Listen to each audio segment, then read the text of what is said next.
this is like fun with other, running friends. So I'm like, I'm going to do it because I knew it would put me in a good mood. You are my BRF. What's happening, Erika? There for your victory lap. Yeah. Oh! How did that happen? How did you do that? And all of a sudden I go to zip it up and I'm like, why is the zipper in the front right now? 0 out of 10 on the recommendation scale. I am literally crying from laughter and from so much love. Oh my God. It's like I see off for your cornhole. And he just smashed Arnie like that and said, you stay out of this, Arnie. And I thought, But I don't run to stay sober. I get to run because I am. And there she was, a halo over her head. No, it's not very true. Okay. And he steps to the side and just gestures. Here's the tinkle pot. I don't need to tinkle. What's up, everybody? And welcome to episode 158 of the On the Runs podcast. It was a great weekend to run a marathon, get some of those final runs down the ski mountain.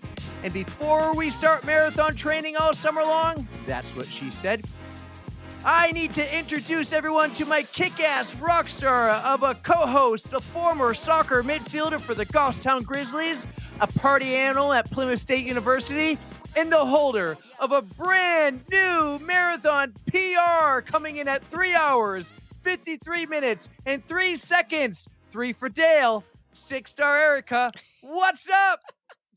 What an intro, my friend. Holy shit. I was not expecting my own awesome intro like that. But You I'm earned feeling it. good. I'm feeling really freaking good. And that just tops off the whole That's the what whole she goddamn said. weekend. What a freaking day for you out there at the cheap marathon. Mm-hmm. The stars Kicking aligned. some ass. You know what's funny is that our guest today, we'll get to him in a little bit after we hear about your race, but you're talking about your old former PR, or what you said your current, but now it's your former from London, because Derry, New Hampshire is now the current site of your new PR at It 3 is. hours, 53 minutes, and 3 seconds. 3 times 3 for Dale. You did it right, Erika. You did it right. Oh man, everything just was as perfect as it could possibly be this weekend. Oh man, I'm still reeling. How the hell did I do that? I don't know. This was you hired a coach for this. You did the Well, that's how I last did it. couple of years. You went a little horn dog over ultra marathons, and Horn dog. last fall, really a year ago, the 20 miler, you're like, we saw KJ, and you're like, I think I'm going to hire KJ to be a coach. You're like, I think I really want to get a new marathon PR. One more time before I turn the big 4-0 and get a marathon PR. I got a little ways before the 4-0, but a little I get it. ways. A little Hey, ways. Hey, do not age I me. mean, it's less than 400 days away. Mm-mm. Yeah, I guess you're right. Anywho. But anyways, yeah, you were like, I think I'm going to hire a coach, and you finally did sometime around, I think, December, and this Yep. was the goal. This is the goal. Let's talk about your race. You're like, oh, we can talk Jumping about in in. the outro. Listen, no, we talk about me in the outro because no one cares about me. Everybody shut up. freaking loves you. They're all cheering you on. They all sent you Instagram messages. You have over 50 comments on your own post about the race. Congratulations, 6-star. Congratulations, Erika. You're the best. Well-deserved. You earned it. This intro is for you. You Brought are to you too by On the kind. Runs. We're going to talk to Erika Hamill here. Here, let me give the little intro. Our next guest on the pod holds a brand new marathon PR. 6-star Erika. Welcome to On the Runs. How are you? Thank you, man. It's so nice to be here. I'm feeling really good. Dude, you are just so awesome. Thank you for talking me up so much. Honestly, it took me forever to get the confidence to do this, and I'm so happy that I did decide to work with KJ. She's absolutely amazing. My confidence had soared this entire training block. I felt great. Knock on wood, I did not have any injuries. Hopefully that continues. And Well, because you followed a plan. I did follow a plan, and I actually did listen. I tried my hardest to listen Did you to stretch, all of her though? guidance. Yes, but probably not as good as I should have afterward. Okay. But So man. take me back to the night before the race. You got Okay. flat Erika on the bed. You're probably standing on a stool to get the right angle and everything. You picked out your outfit. You're a little worried about the weather. I think the weather was perfect, by the way. Yes. Honestly, that was one of my big fears. I thought it was going to rain, and I was like, oh no, what am I going to do? I'm going to have wet feet. I'm going to be like slipping all over the place. I'm going to be cold, miserable. But it was 40 degrees at the start. And I always tend to dress winter on top, spring on the bottom. And that was the absolute perfect way to do it. So shorts and a long sleeve. I even had like my winter vest on, but I was nice and cozy up top. So you're all everything business was on good. top, party below. Yep, I did have the sparkle skirt on, so it was very easy to spot out on the course. But yeah, perfect day. Of course, it was an early start. My start time was 7:52 in the morning, so I had to get up at like 5:30, get over to the start. Oh my God, what even happened? Oh, I got to poop. I pooped twice. So Yes. Good omens. all Not that around. we're superstitious, but we might be a little stitious. Exactly. So I had that going for me. I had the temperatures, the rain held off. I mean, what more could you want on race morning? But let me tell you, my send-off, it was a time trial start. I don't know if you guys are really familiar with that, but Millennium took it over when COVID was happening. So they would do you 2 by 2 and just keep sending you off every few That's right. seconds. So That's right. it makes it so it's not crowded on the rail trail, and they just do a great job with it. But Jamie Staten was out there doing the announcing for the morning. I still haven't met that guy. How have we not met Jamie yet? We gotta change that. But he gave me a nice little send off. He goes, "Is that Erika Hamill? She's from the famous On the Runs podcast." And he said a couple other nice things, and I was like, "Jamie, stop it." But yeah, man, I was off and running. So I have to say, I was a little nervous going into this whole thing, even after like the great training block.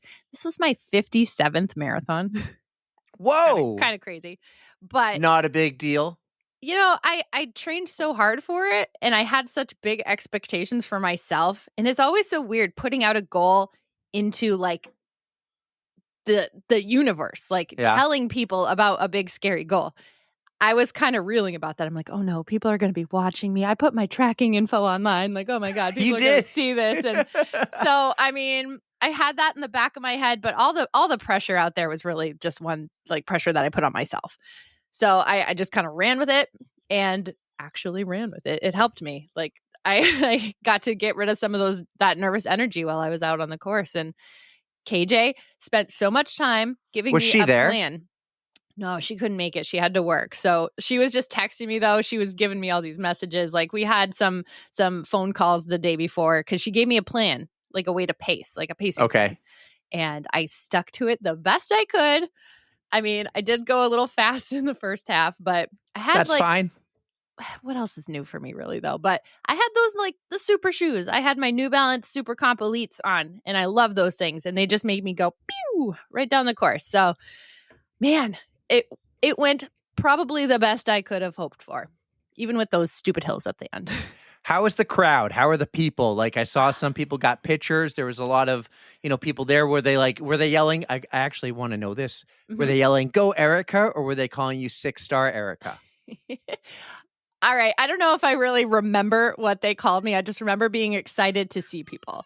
So I made a note, like a few notes of who I actually saw. So along the course, the Giuseppe crew. You remember from Amber's episode? Team Giuseppe! Amber herself was there, and she actually was running a little bit too. So I got to see her, and she was cheering, and I was like, "Oh, you're the best." I saw Blake and Jen Ouellette were out there. Yep, Blake Tyler. So they were at like the mile 4 mark. So I got to see them 4 times as I kept running back and forth. So that was super fun. Blake also had a megaphone. And I'm telling you, that is the key. Blake, totally come to mile 19. Come to mile 19, Blake. Honestly, the more megaphones, the better. So, well, should I actually say that? We're going to be so loud. We're going to be so loud. But so I saw at mile 3, Emily from Hamster Wheel was there with her daughters. We had Lynn, my running buddy for Tokyo a few years back. Katie Sparkles was out there. Melissa from Run Walk Brew. Dave Belleva was out there. So like that plus all the people Oh, actually so you got running. some good photos then. He got a couple of me because he was out at a different spot and I must have missed him like the first time I went by. But I do have some pictures. I have to post. I will post, I promise.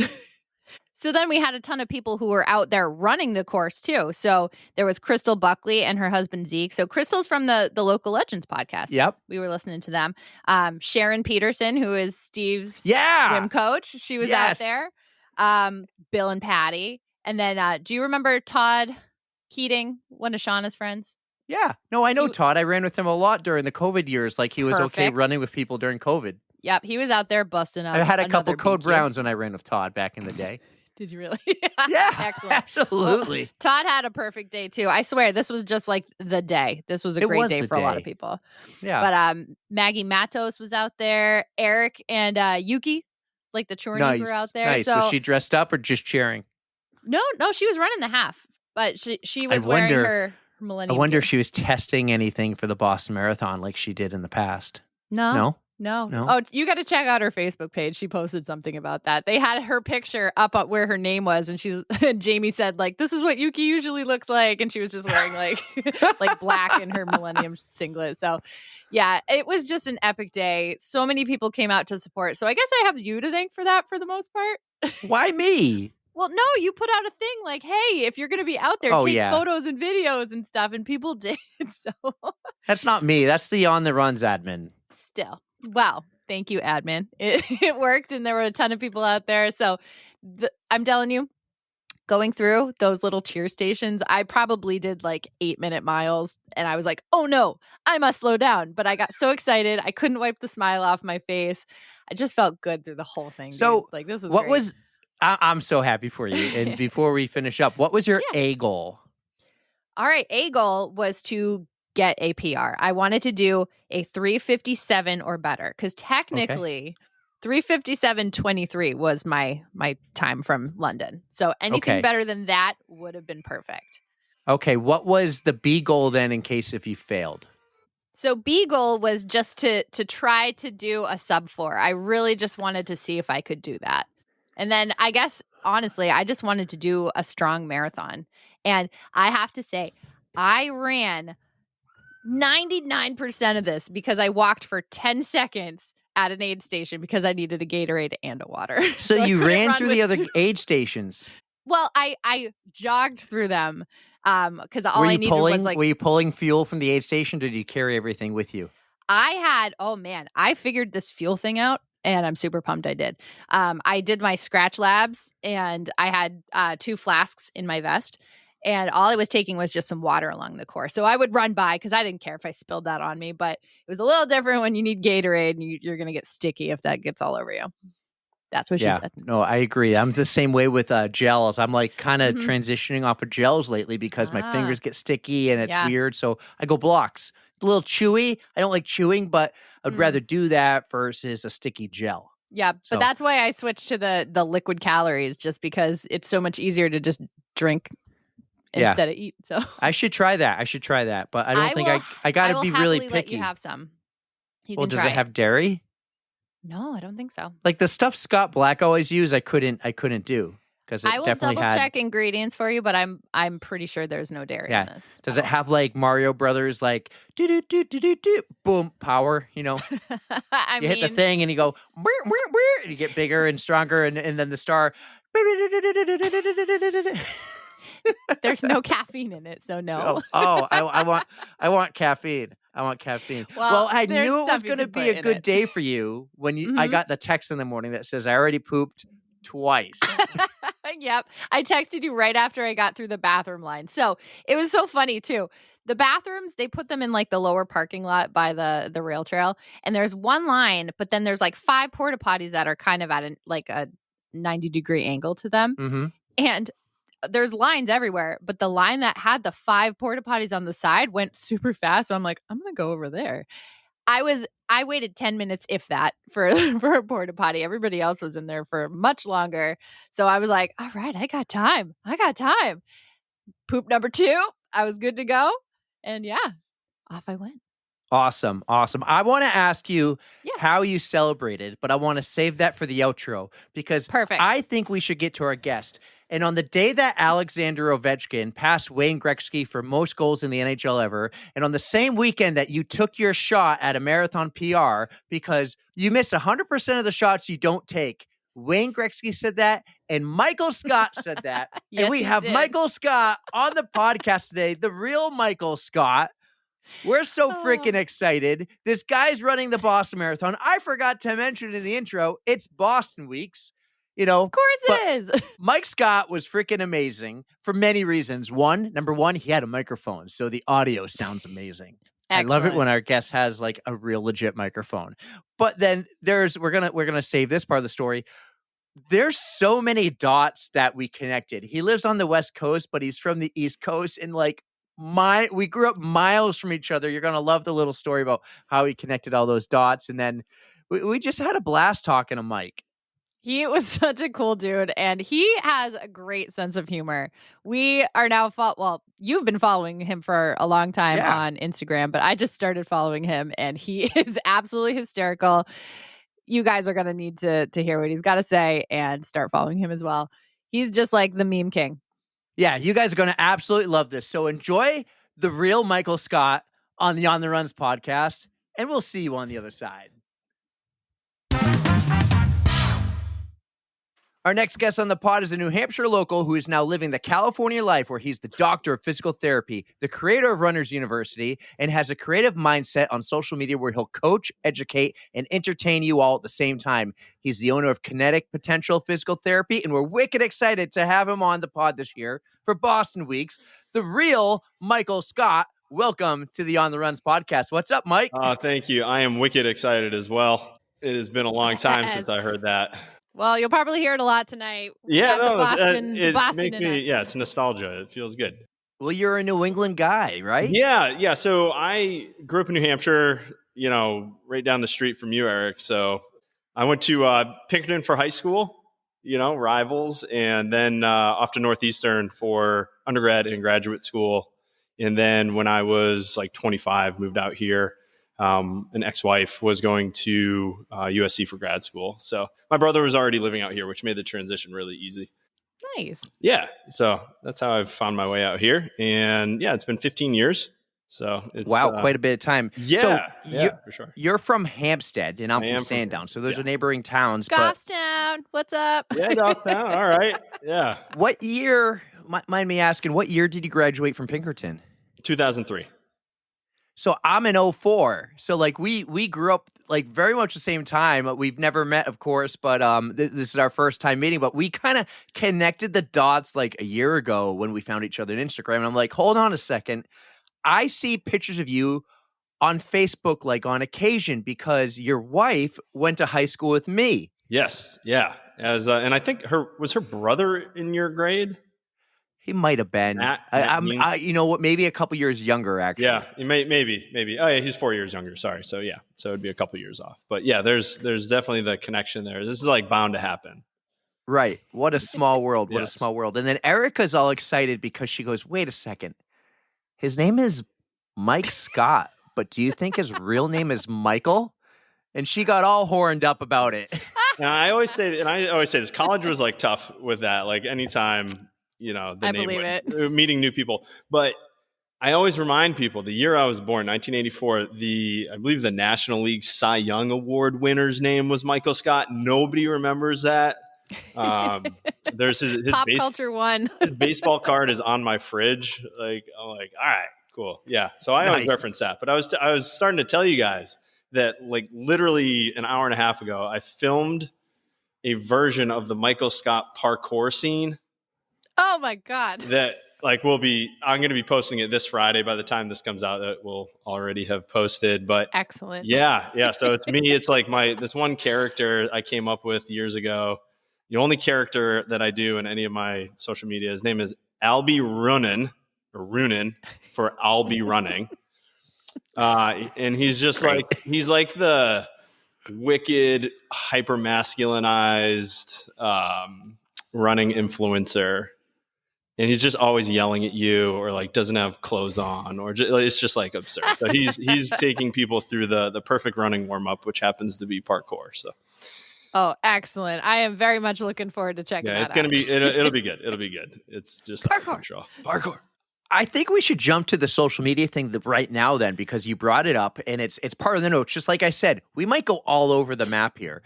But when we found you somewhere, I think through our friend Beard, as we like to call him, we start to see all this social media content you're putting out. And one, it's funny, it's entertaining, it's educational. And you just talked about like you're planning something, you just filmed it and you know exactly when it's going to drop already. So you put a lot of work into this stuff, it looks like, when you check out your Instagram. It's like, it's definitely a hobby. My work is not necessarily creative. There's some physical therapists and coaches that will say like, oh, it's very creative. You get to come up with all these exercises or whatnot. But to me, it's like, that's not the creativity I necessarily will think of when I think of it. And social media is totally a creative outlet for me. So I do spend a lot of time thinking of it. Like, what would make a funny meme? What will make people laugh? But what can help educate people? I do think that, social media lends itself to people who might be well-intentioned, but don't necessarily take the time to find the research or the data or like think things through fully. They just think they have to put content out. And I think that leads to some people being misinformed or having only part of the picture. And so I try every week to put like one informative piece out, and everything else is just for laughs because it makes me laugh.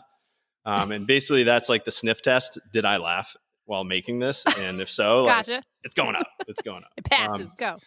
And for a long time, when I first started like creating running content, I was like super insecure about it because I didn't want people to think like, oh, like my whole personality is running, because it's like, it's really not. But on social media, if you saw me, you'd be like, oh, this dude, all he does is think and talk about running. But that couldn't be further from the truth. But I do think about it quite a bit because it's just like things that I laugh, things that I see. How does this relate? How could this help somebody understand VO2 max or, hill sprints like I did the other day, or like whatever it is. So I don't have a social media calendar or schedule or whatever. It's like, I like posting on Wednesday, Friday, and Sunday.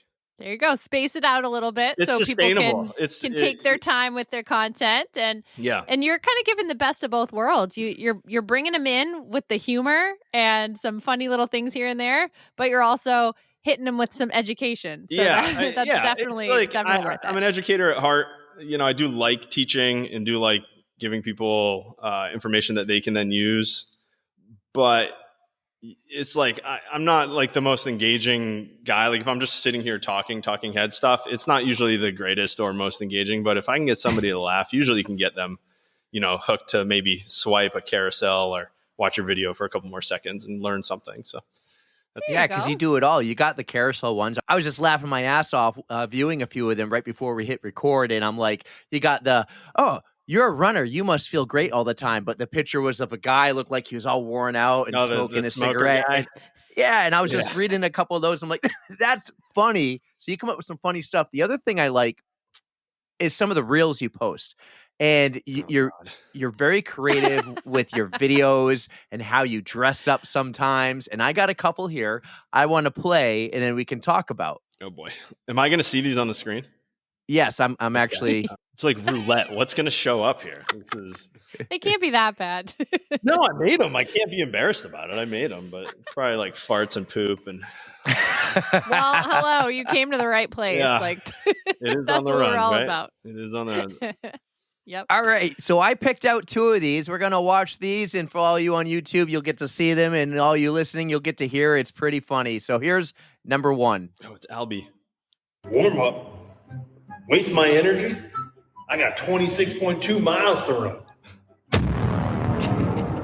I trained for a 3:10, but I'm feeling pretty good this morning. So I'm going to go for that sub 3. That was me. Strength training. I ain't got time to strength train. I was logging like 70 to 80 miles a week.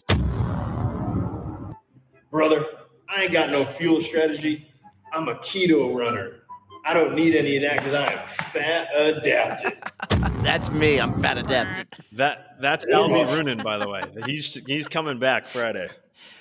Now that I see him, I cannot wait for your new video. Oh I think God, that's gonna be great. it's more absurd. Yeah.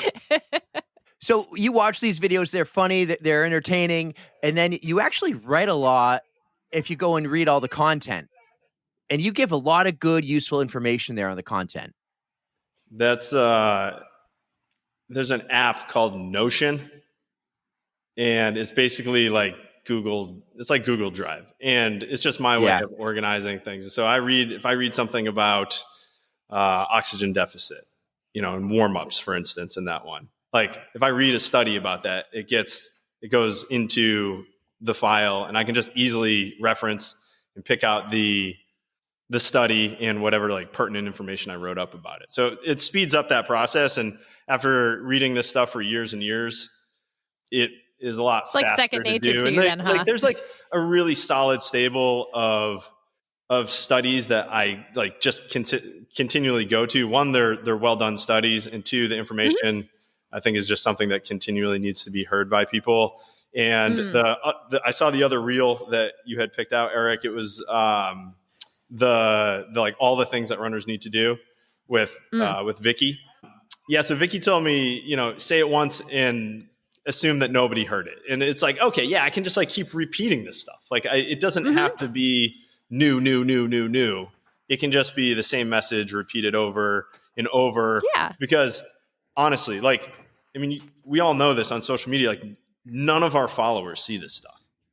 And so like, okay, maybe certain people might notice the overlap every once in a while, but in reality, like somebody new is going to see it every time, even if it's your followers, because it's like 3 to 5% of the people that are following us will actually see those things. And so it's like, oh, cool. There's a lot of freedom here to, let me bring that up again. I wrote this, I reposted things. And like, if something goes viral once, chances are it's going to go viral again. But still, even at that, it's like nobody that follows you saw it. So post it again. The algorithm is so weird with Instagram and stuff. And I mean, plus, if it's super, super useful information, why not share it again anyways? Even if, say, I've seen it a couple of times, I'll be like, oh, this is a good reminder. So whoever gets to see it, I think it's worth it to keep posting. Sorry, bringing the mic back here. It's actually pretty cool when you go into the stats on Instagram, and you can see like the percentage of followers who really saw it and the percentage of non-followers. And you're right. When the things hit, it's a huge percentage of non-followers that see it. Yeah. So it's pretty cool stats. And the one thing I did bad on that last video was some context. Every time you heard the boom music, it said DNF, because you were showing the guy, what do you say his name was, LB? He was like, I'm going to go out hard. I'm going to do a sub 310, even though I've been training for 330 or whatever. And it said DNF because he went out too hard. So I kind of like that. It was entertaining in a way and kind of making fun of it. And the other one I got here is one where I think you had some fun making fun of some people in a light manner, not like, oh, you guys stink, but we all know these people. Man, I am really struggling to hit my paces lately. Well, are you doing your interval runs, tempo runs, stride, long runs, and track sessions every week? What? Who has time for that? Are you taking at least 5 to 8 gels per run? Watch me finish half a granola bar in the car before I run. I typically run at 5 a.m. At least you're getting 8 hours of sleep, right? I just told you I run at 5 a.m. Of course I don't. Yeah, but you at least have carbon-plated shoes and a proper shoe rotation. These shoes have 700 miles on them with a hole in them. Then up to 70 to 100 miles per week, because that's what the best in the world are. The best in the world also nap twice a day, have sponsors. I have a 9 to 5. Wait, did you quit your job? No. Well, at least you're fueling correctly. 60% of your calories from carbs, 45 calories per kilogram of body weight. First of all, what the is a kilogram? Yes. No. You should really get 8 hours of sleep. That was I like great. that Was great because you know what, Mike? It's so relatable, man. That was so relatable. A busy dad life, kids, 9 to 5 job. You get up at 5 in the morning to run. So of course I'm not getting the sleep. That I feel like is our core listeners here on the podcast. And I think you totally. What the F is a kilogram? And so the one you're making fun of is like the run influencer, or maybe in some cases coaches who are like, you need to do all this stuff if you're going to be elite. And it's just like, I just want to run, man, and stay healthy. Right. Right. Mhm. I think we forget. I mean, I am always humbly reminded by Katie, my wife, that you're not elite and the people I follow are. Like, I'm like, oh man, Clayton Young is doing double sessions and racking up 100 miles a week. And she's like, dude, you like literally run 2 businesses and have kids. Like you cannot do that. That's his job. And I'm like, oh yeah, I can't add anything more to the plate. So yeah, that one was, I actually had seen some skit related, I think actually maybe to CrossFit, no, it was like New Year's resolutions. Sorry, New Year's resolutions of these 2 guys going back and forth. And I was like, oh, this is 2 runners talking for sure. And one of them is very serious and one of them is very not serious. So that was like, oh yeah, there's like things like that. I mean, I don't know. I always get the alert, like you spent your hour on Instagram for the day. And I'm like, oh, okay, like I came up with one good idea for the next week and I'm totally fine with that. So I spend an hour or more on Instagram and I just keep sending Erika reels and I said, we should try this. We should try this. And then when we finally get together for a run, we forget about it all or we run out of time to try anything. Yeah. I'm really hesitant to film anything while running because I really can't do anything except suffer when I run. Even like an easy run, it's just like I look so terrible when I do and as we all know, like race day photos are just like the worst photos. But if you just take any picture of me running that I've like ever taken, I'm like, oh my God, these are so bad. So yeah, I film all my stuff either in the gym or I'll make like a photograph. That's smart. Yeah. If I'm going to do any sort of video while I'm running, it's going to be within the first like 30 seconds of the run so I can actually focus on what I'm doing for the rest of it because I don't want to be messing with my phone. Like I'm not going to focus. It's just going to be a mess. And plus I'll be sweaty and God knows what I'll look like. And 30 seconds or less. I do mine in the middle of the run when I'm talking to the PodFam on Instagram but it's only when I really need a break. So when you see me posting those little stories, it's like, I need to slow down for a second. Hey guys, what's going on? It's a great run. I'm catching my breath. That's very what smart, I'm doing. actually. Yeah. Yes. And perfect transition. You went right to running there and we went to Sufferfest and the photos and everything. Let's talk running. We are a running podcast and we love running stories. Let's hear yours. How did this journey begin for you? Man, let's see. The original like running story going back to college. Well, let's go back 1 year to my senior year of high school. I broke my ankle playing volleyball. And I proceeded to put on 70 pounds in 3 months. Whoa. No. Yeah. Hormones are a crazy thing when you combine them with enough junk food and beer. And yeah. And so I was really, really husky my senior year. And so I graduate. I had lost a little bit of the weight at the end of the year. But a good friend of mine at Boston University was like, he was in ROTC and he said, hey man, I have to run 3 times a week, 3 miles per run. Do you want to join me around the Charles River? And I said, yeah, sure, whatever. Let's make it work. And so I started then. And so initially not the reason I would suggest anybody necessarily pick up running, but was to lose weight. And it worked great.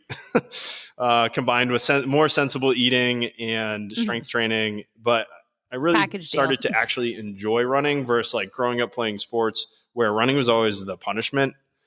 And so like a lot of us just grew up with this like really negative thought process around running. But when I was choosing to do it and saw that it was good for my health, I changed my tune on it and I continued to run pretty much through college, probably somewhere between 10 and 15 miles a week.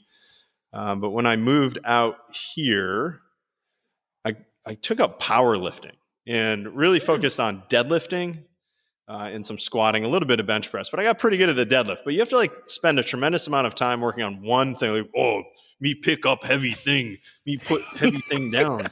And that's like literally like I did a lot of that. And I didn't run for like 6 years. Oh. Yeah. So like just totally put it aside, wanted to get as strong as I possibly could. which was fun. But deadlifting meet or powerlifting meets are like such a strange thing. It's like so opposite the world of running, and it's like heavy death metal. I mean, the amount of candy that's around is kind of similar. But it's like big shocked, dudes who are like, actually. Can't even scratch their own back like that. It's just like totally different. But I digress. So Katie and I moved to a part of Los Angeles known as Manhattan Beach. It's a really nice area where we were 3 or 4 miles away from the beach.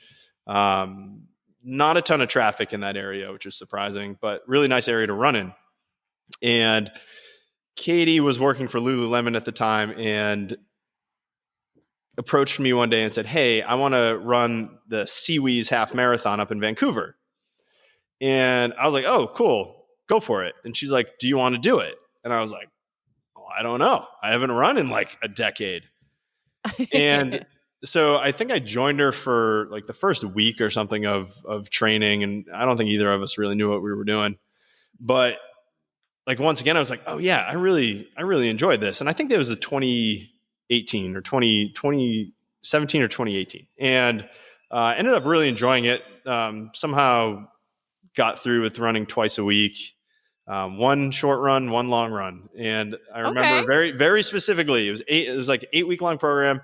There was the short run was like 3, 4, 5, 6. And then the long run was just twice that. Like that was, and like I did it twice. Gotcha. Like I went through that twice, and that was the program. I was like, wow. So okay. were you still lifting and stuff while you were doing this, Yeah, I this was like run lifting, program but to get you ready? not as much as far as like trying to deadlift 3 times my body weight. So, I just was like, okay, I want to stay strong, but running still wasn't a priority. And then through the next couple of years, did a couple more half marathons, a couple 5Ks, a couple 10Ks, and then COVID happened, and Katie was, she was a couple months pregnant when March came around, and she was like, "You need to get out of the house." And I was like, "Yeah, if we want to survive this, I think I should." And so I just literally started running the same 7-mile loop like every day. And it was just 7 miles, and I was I would run as fast as I could for 7 miles every time. And it was like exactly what we know not to do if you're trying to get better. See. Yep. Yeah. So I'm like 7 miles. Oh, like I would beat it by like 3 seconds one time, and be like just so excited. And then I said, I want my goal to be able to run sub 7 minutes for 10 miles. And couldn't do it like for months and months and months. And so I finally reached out to a friend of Katie's at Lululemon, who ended up being my run coach for a long time, Blake Raymond. And he was like, "Dude, you need to slow down on like all your runs and you'll get that." And like literally like a month later, I like crushed the 10 miles. And I was like, "Oh, there's something to this." Like there's just like with powerlifting, you don't just go and lift your max every time. Like you actually have to program this stuff and have a good understanding of how the body works and recovers. And that really that was it. I was so hooked at that moment. And then my wife has our first daughter. We have our first child, our daughter. And I'm just toying with this idea, like, can I run a marathon? Can I run a marathon? Can I run a marathon? Okay. And so planting the seed. Yeah. And so my daughter was born in June, and that November, I woke up. I remember being like, I'm going to go see if I can run a marathon. And so you just like I literally went out and did your own. I filled a Ziploc bag with gummy bears, and I brought 20 ounces of water, and I ran my first marathon. Wow. I'm all for the gummy bears, but I need about 200 ounces of water. Oh, I was so dead. Like I was a prune finishing the last mile was basically uphill. We lived at the top of a hill, every direction, downhill when you leave, every direction, uphill when you finish. And I was dead. I remember I sat down on the couch because it was COVID. It was like a Wednesday or Thursday morning. I still had to work. I was doing remote PT. And I remember I sat down on the couch. I like moved my legs as I started a virtual session with somebody, and I got the worst possible cramps I could ever imagine. My legs and my body, like you see people get hit with the tasers, like that was my body. My body They lock like, up, right? and Yeah. I remember the guy. I still actually work with this guy that was watching me basically have a seizure on camera, and he's like, "Are you all right?" I'm like, "It's a cramp," and he's like, "Okay, as long as you're talking." You you're got fine." video of this? No video of this. I wish. Oh. It was. He just had a witness. Yeah, no, yeah. Katie was the witness too. Yeah, she was like, no. "What is wrong with you?" And it was at that point actually. I didn't even tell Katie I did it. She's like, "How far did you run today?" And I was like, 26.2 miles. I love it. Yeah. So that was my first marathon. That will forever be. Well, I'm glad you took the shot because, as Michael Scott said, you miss 100% of the shots you don't take. So you took the shot.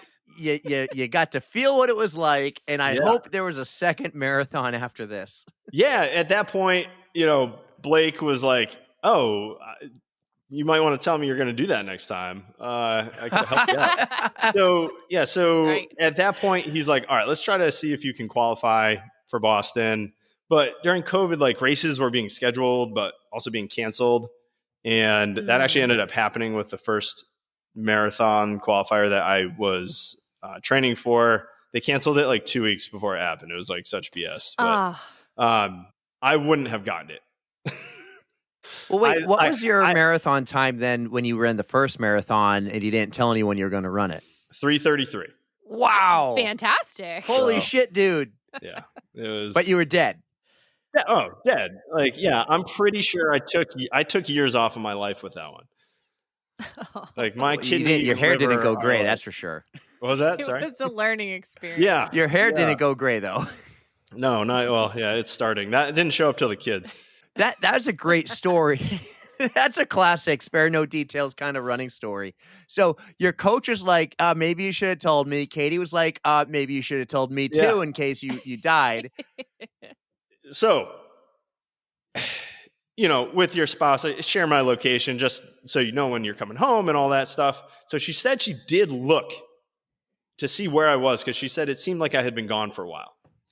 And where I was running is known as Bayona Creek. And so it's actually, it's like if you watch the movies where you have the LA River, and the LA River is really just an aqueduct, which is a like cement aqueduct. Yes. So next to it, so part of that comes all the way down to where we were living. And next to it, there's just like a walkway. And I was 13 miles away in what looked like the middle of the LA River. And I'm like, okay, if you thought anything was wrong, like you should have called. Like, if you thought I was dead in the middle of the Bayona Creek, why didn't you call? And so, Nothing to see here. Like, no need to be alarmed. I could have been dead in the middle of the creek, but I wasn't, and I made it back. And so I was like, hey, next time, call if you think something's wrong with me. Mm-hmm. Yeah. So you and Blake get together. Blake's your coach, and you discuss now the Boston qualifier. Yes. And you didn't get it that first real attempt. Where was that attempt? The first attempt scheduled was going to be Mountains to Beach Marathon, it starts in Ojai, California, which is up in the hills, and it's a it's a significant net downhill. I think it's 600 feet net downhill. However, there is 600 feet of elevation along the way, which I was ill prepared for. That I actually ended up running it. Another story. So that was going to be my first marathon. It gets canceled. That was in May. In December, one of Katie's friends who runs a charity in Boston reached out and was like, hey, Katie, do you or your husband want to run Boston next year? So this was, I think it must have been the 2022 Boston Marathon. Okay. And Katie's like, just got, we had our son in 2021 in October. And so, or September, excuse me. And so Katie was like, I forget my kids' birthdays too, Mike. It's cool. There's a lot going on that time of year. So I was like, yeah, I'll do it. Why not? I already ran this other one. Like, maybe if I train, like keep training, I should be able to do this. So I remember I go out. My first run is scheduled to be a half marathon time trial. So we can kind of dial in what we need to do. Do I need to work more speed? Do I need to work more endurance? 2 miles into it, tear my calf. No. Yeah. And I'm like, oh, I know how these charity things work. I got to call this guy like right away. Yeah. It wasn't a big deal. Wasn't a big deal. He's like, yeah, cool. Circle back next year. We'll do it next year. Mm-hmm. So go through the rest of 2022. I think it took like 3 months to recover really before I think I really went out and ran again. Like with any consistency. But end of 2022 comes around. I reach back out and he's like, yep, got a bid for you if you want it. I just had to raise $7,000 and it was for the Phoenix. Oh, excellent. Oh, we know the Phoenix very well. Yeah. Yeah. So it was great. It was, I was much more cautious going out with training. And I knew like, okay, I'm just going to run this to have fun. And in my head, I'm a super competitive person. So I'm like, I better beat that 333 or like something's wrong here. So I was like, so nervous, training and, am I going to get hurt? Am I going to be able to do this? I know I've run a marathon. I know I can just run it. But I wanted to do as best as I could. Yeah. Yeah. And I told you, I reached out to a bearded runner and, cause he dated one of Katie's really good friends. And that's actually how I met Dan. Interesting. So I was going to see was if this it was like an pre-beard Instagram or thing post-beard? This was as the beard was growing. Okay. Yeah. So I met Dan. I've seen some pictures of him pre-beard, and I'm like, I don't know who you are. Yeah, exactly. Does Dan know who he was without the beard? I don't know either. Yeah. Yeah. So Boston holds such a special place in my heart because I went to school in Boston. I was there for 7.5 years and went out and watched every single one that I was there. It's like the best weekend of the year in Boston. Isn't it? Yes, Like stars absolutely. in my eyes. Yeah, it's like cue the music. It's just so good. The energy is so good. It's just this one big like 3-day, 4-day party of great energy. It was a lot different, obviously, when I was in college because it was an actual party. But this time going out there and being able to go back and actually take part in, going to the expo, going to some of the events, seeing other friends who were running it was really special. And I know there's people who say like, once you run a world major, like get out of the way and leave it for the new people. Fuck that. With this race for me. Now, I will say I probably won't run London again. I probably won't run Chicago again because I actually do share that sentiment a little bit. But Boston is like has such a special place in my heart. Like it's we'll call it like my hometown. Like there are formative years that were spent in Boston. So any chance I can get to go back, absolutely. Like I'm like if I didn't qualify this year to go out and run, I was like, Katie, you got to go like be the charity runner so I can go back with you just so we can do this. Yeah. And as far as qualifying goes, like, I don't know, there's so many stories here, but I did not think I qualified. I missed the gap, but my understanding of how the age brackets work for the Boston Marathon was somehow incorrect because it makes absolutely no sense.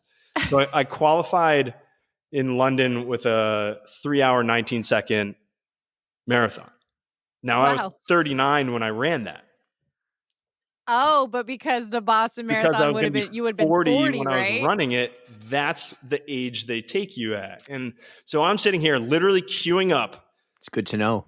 It is. I'll be 40 soon. I'm sitting there literally queuing up meme after meme after meme about how you qualify but don't get accepted, which had happened the year prior.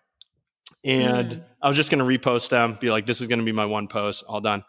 And I opened on my email to take a screenshot of my denial. And it's literally like, Michael, congratulations on this. And I was like, wait a sec. this isn't what I expected.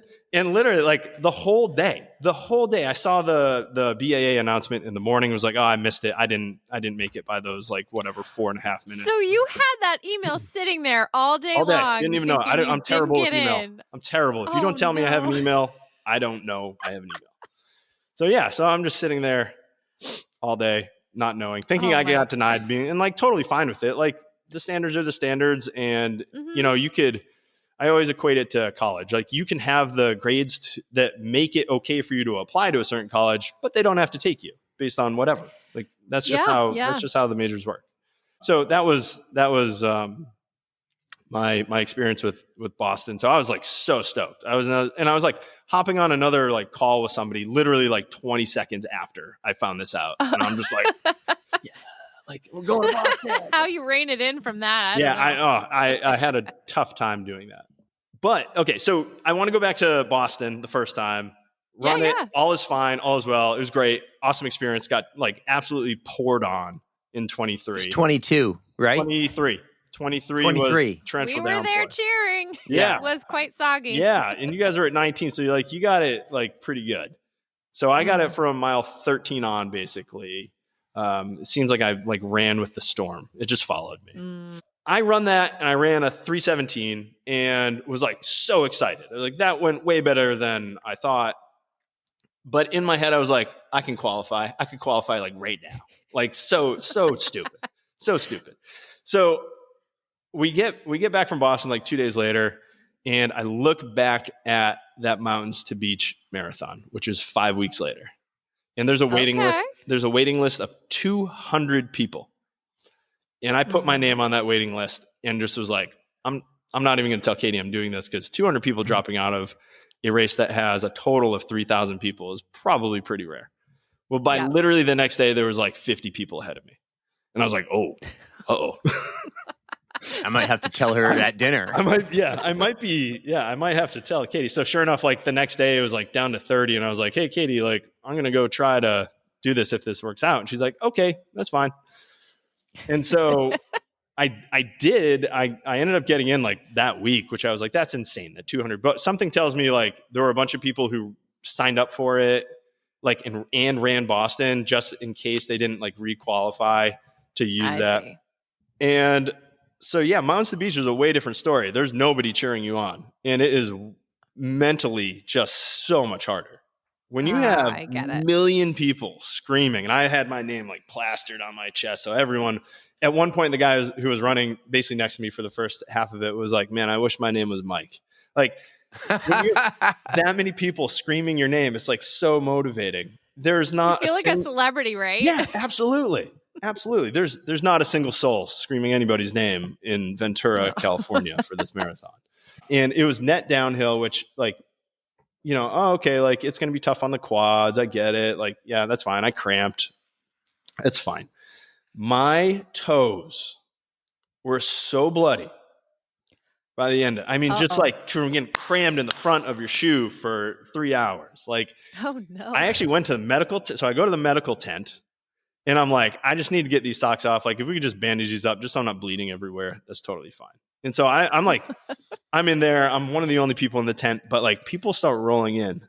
I'm like, I am in way better shape than any of these people. They're like, in my 5 minutes that I ended up probably being there, maybe 10 minutes, I saw 4 ambulances leave. And I'm like, I am in way better shape than all this. People getting dragged across the finish line. I'm like, this is not like Boston at all. And I had to remember, like Boston is people that qualified, so they're experienced. They have an idea of like how to put together a race plan.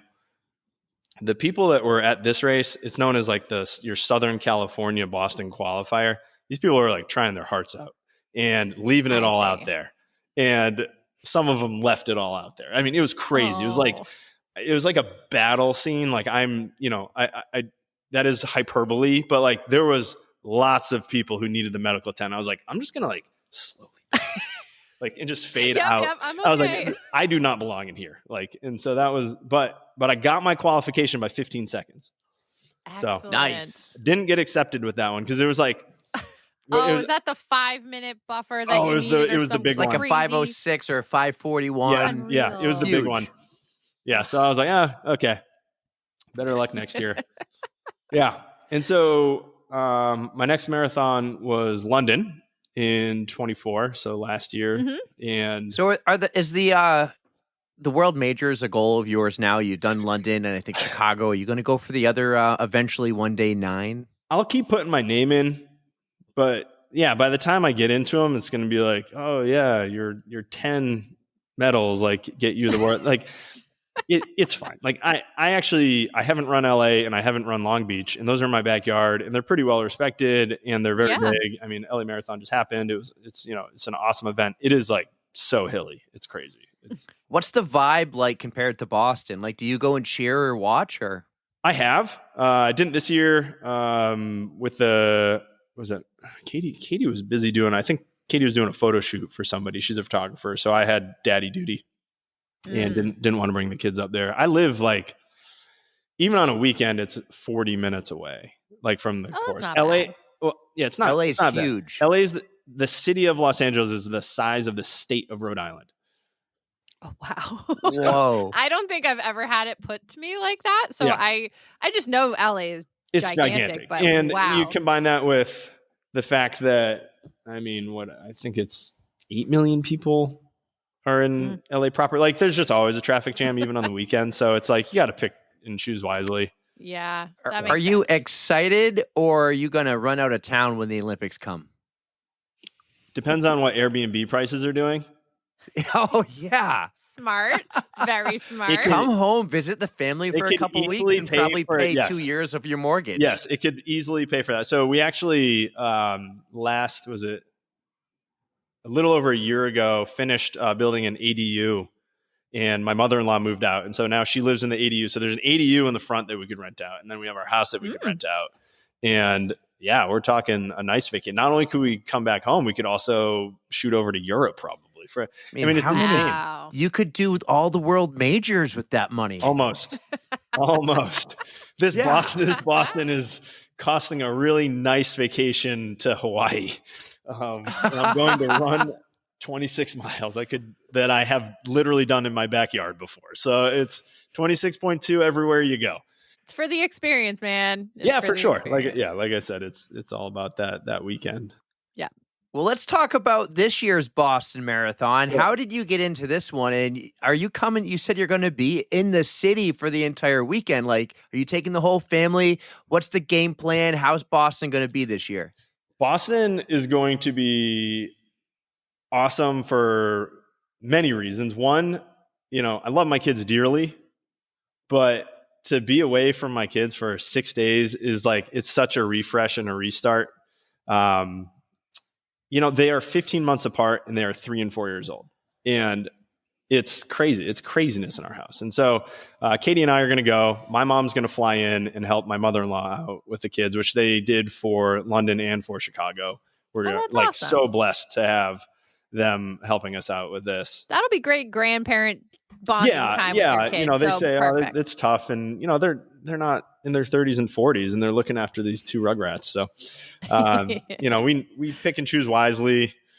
But so last time we did Boston, we brought the kids and I think Jack was a year and Emerson was 2 years. So that was tough. That was like, I was probably up 10 times the night of the marathon because just like my kids are terrible sleepers and you put them in a space that they're unfamiliar with and it's just not a recipe for success on their end. So you mean you didn't get your 8 hours of sleep that night? I have not. I don't think I've gotten 8 hours of sleep in 4 years. Oh no. Yeah. Well, it sounds like this year's going to be a little bit better. This year will be better. Absolutely. The nerves will be under control and you'll be able to get a good night's sleep before. Yeah. So there's that. There's, just being submersed within the running culture and world a little bit more than 2 years ago and having made many more connections. So people that I want to connect with and see and, make more stories and memories and just, go to the expo and yeah, that's kind of what I'm really looking forward to. Just the weekend as a whole. Like the running is a great bonus. The running, like, I don't love the act. Like, I don't know, people are crazy, but like loving the act of running is so weird. Like you either love to torture yourself, which is fine. Like you can be a sadist and enjoy the running.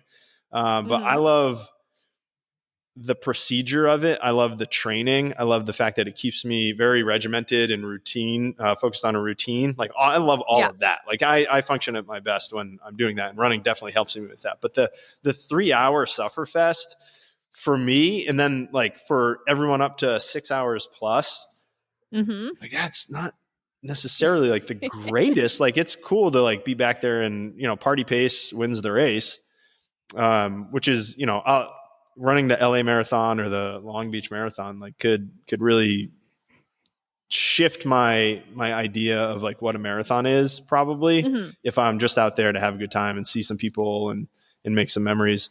But Boston this year is about requalifying and trying. I did strain my hamstring like 7 or 8 weeks ago. So that like sidelined me for a little bit, and it's going to be a photo finish this year, as I like to say, miracle on Boylston Street.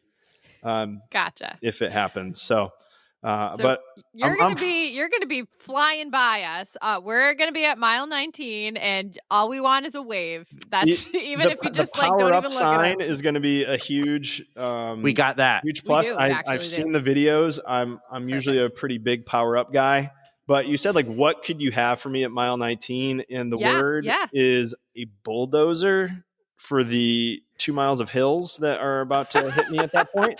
If you could I'm thinking like, what is that? Is that like a peanut butter or something? No, but I mean that, eat bulldozer. Like, we could rent one, but I don't think the police would let us roll it up the hill by the John Kelly statue. Yeah, right. No, he stays. But yeah, if you could just flatten out those hills for me, that'd be great. I wish.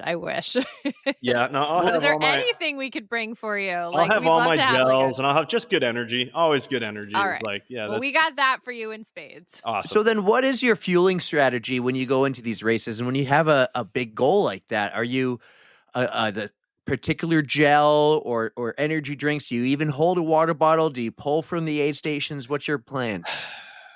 I know I make fun of it endlessly on Instagram, but I am a Morton's user. Hi, my name is Mike. I use Morton's, and it's the only gel I'll use because I have a little sensitive tummy, and it's really the only one that doesn't give me code browns. Good. Although Huma gels also agree, but I found out why. You digest them much slower, so it's not going to hit you till later. But you also that post-race code brown. You want to celebrate. You're at the bar, you're like, having a beer or something, and then all of a sudden, boom. Yeah, like no, it's not a good mix. So but because they digest slower because they are made with real food, you're not going to get like chia, right? Chia, yeah, you're not going to get the carbohydrates out of it as quickly. Where Morton's is just like, hey, here's some rocket fuel. I know it's like $5 a pack, but good luck. And so I'm a Morton's guy. They have it on course, which is really nice. They also use Gatorade electrolytes, which agree with me perfectly fine. I carried a water bottle for London, and it was fine. But like even carrying 16 ounces of water for 7 miles, like your arm gets tired. So then I threw it into the crowd with Katie. Perfect. So my fueling strategy is just based on my pace and the length of time I would be running would be every 20 minutes taking in 25 grams of carbohydrates, which puts you at somewhere between 75 plus electrolytes, 75 to 90. But then, I mean, not to get all sciencey, but like you don't absorb all 25. And so you think roughly about 80% of that. And so you're really sitting closer to 60 to 85, which is perfectly fine. Like that is great for someone who is running roughly like the pace I'm going for, like 3 to 4 hour. And if you're, if someone were going longer, like that would be an insane amount of gels to take. Like you do not need to take that if you're going more in the 5 and 6 hour range. Because I'm keeping it hopefully closer to 3 hours than 60 to 90 grams per hour, essentially is what I'm shooting for. And then pre-race dinner is good stuff. Oh no, I'm somewhat superstitious. And Oh, so do you tend to eat like the same thing before and every it's race? not, it's like really tough to get. And I don't know how I stumbled upon it, but digestives. Are you familiar with digestives? Those like cookies? They're like English cookie like wafers covered in chocolate, but they're just an have heard of those. insane I don't amount know. of carbohydrates. And like you eat a sleeve or two of those and you're doing okay on your carb load. And then Okay. buttered noodles. And like that's dinner. Tried and true. Bagels, bananas. Day of is a little more like a banana, a bagel or toast with jelly, no butter. Well, this is a late start, so you might even have to like plan to eat more because Something else, a lot of yeah. the races you might run locally are early starts. But like you might be running by 10 at the best. I'm 10:25, so Yeah, okay. I'll eat my normal breakfast, but then as far as like fueling beforehand, we'll probably stick it more to like bringing a bagel with some jelly on it. Nothing too crazy. Like even if you eat that breakfast and then you don't eat for 3 more hours, like you're not going to use that fuel for anything in particular. Like you're not doing anything that is going to put you in an anaerobic state, hopefully between 7 and 10. Hope not. Like, Chasing after the bus. Right. No, What wait for are you me. doing? So in reality, like you're trying to just like top off glycogen with that. And so, okay, you're going to be perfectly fine. And then usually a gel at the starting line and then going to that 20 grams essentially per 20 grams per 20 minutes is what it takes. You got it down to a science, man. You do. Exactly. Yes, because it does. I feel like it does matter. Like my fueling strategy for the first Boston was like, I don't know. They give out gels on the course, so I might as well take them. And like, I think I had 3 gels and absolutely cramped pretty bad up the hill. Yeah. And was like, I was super fatigued. Is it easy for you to remember every 20 minutes or to look at your watch and not be off track? So I am very fortunate and run hopefully 6-minute and 40-second miles. So every 3 miles I get to take a gel.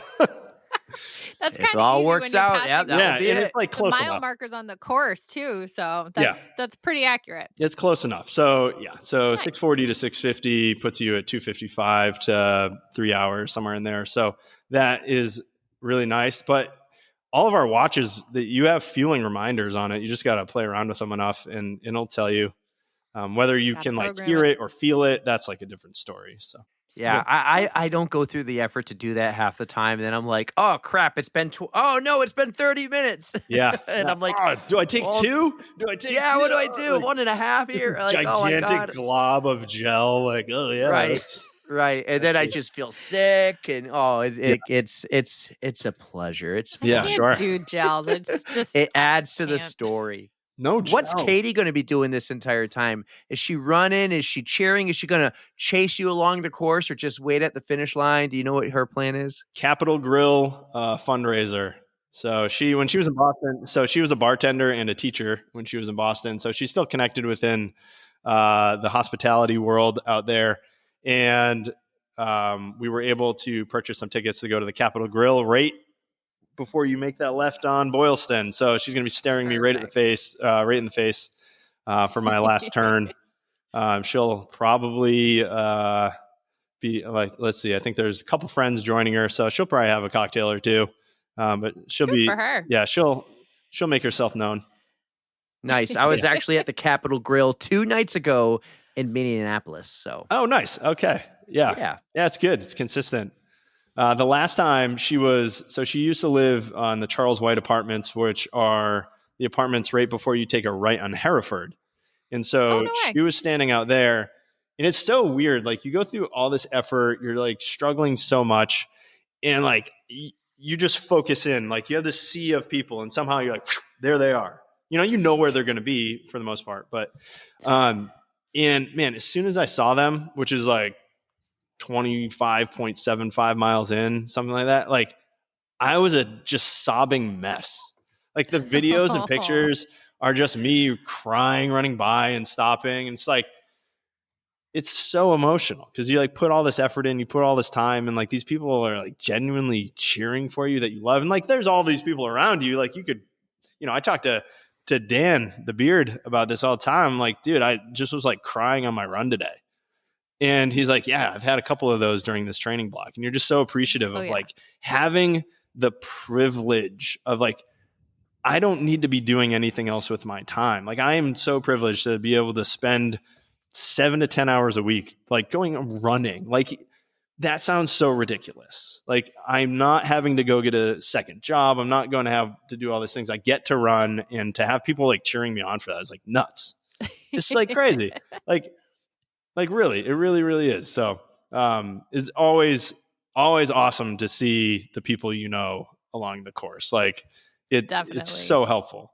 The running community is just so ready to support everyone. And I love that about it, especially when it comes to Boston, because Boston is just so special. It's the oldest marathon in the country, at least. And it's just, the emotions do flow. Yeah. I got that way when I ran it, except you couldn't tell because I ran it in 2018 and it was cold, torrential downpour. But they were there. The tears were there. Yeah. And just, I get goosebumps even now. I'm not running, but just being a part of the atmosphere, just like helping lift these people up. That's something that I look forward to. So I am so happy that you're going to be out there and that we get to cheer you on and that you're going to be able to see the sights again and hopefully crush this one just like you want to. Yeah, thank you. I think this time around I'll also be able to like pay attention to what's going on around me, because the first time I was like so in my head about what I was doing, and this time it's like, okay, like I know the course somewhat after having run it. Yeah, but you got your big goal though. You want to be able to focus up and crush it. Absolutely. So. Yeah. Well, we're excited, man. When you hit mile 19, called about 19.2, just after the aid station, you're going to see us on your left, right around the Johnny Kelly statue. There's an intersection, and that's where we'll be, right before the hills. We'll have that power up boost sign for you to get up those hills. No bulldozer. Sorry, I can't do that yet. If I could, I would, man. But I'm pumped, dude. But we are not done yet. We have a couple final big questions we ask all our guests, and then we'll give you some time to pump the tires for everything else you do. But I'm going to go first here, Mike. Every year, I like to think of a new question and ask my guests all the same question and see who they'd pick. So I'm envisioning having an on the runs pasta dinner one day, a big dinner where we get the pre-race meal, whatever you like, if you want to get those noodles. Butter noodles, right? But Digestive. You can bring anyone in the world, alive or dead. Who are you bringing? We've had some really cool people here. We've had, Jesus is coming already. Lewis Hamilton is going to be there. Like, we got some cool guests. No Forrest Gump yet, but, maybe that will happen later in the year. Who are you going to take to our on the runs pasta dinner as your plus one? Okay. So I'm going to give you two answers. One is funny just because I think it would be funny to do this, but to bring Steve Carell as Michael Scott. Yes. But he has to stay in character the entire dinner. By the way, I actually met Steve Carell, by the way. No way. He would not remember, like we met. I ran into him on the street and told him he ruined my life in college.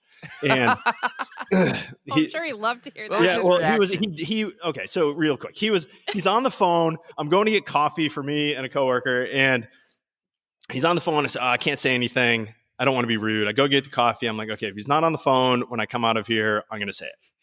And like literally as I'm opening the door, this is like back in the time of flip phones, like literally off his phone. And I just go, Steve, you ruined my life in college. And he's like, excuse me? And I said, my name is Michael Scott. And it didn't click.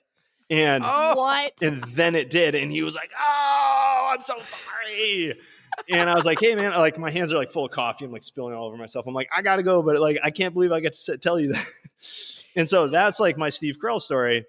And so I feel like Michael Scott rolling up to the OTR dinner would be really good.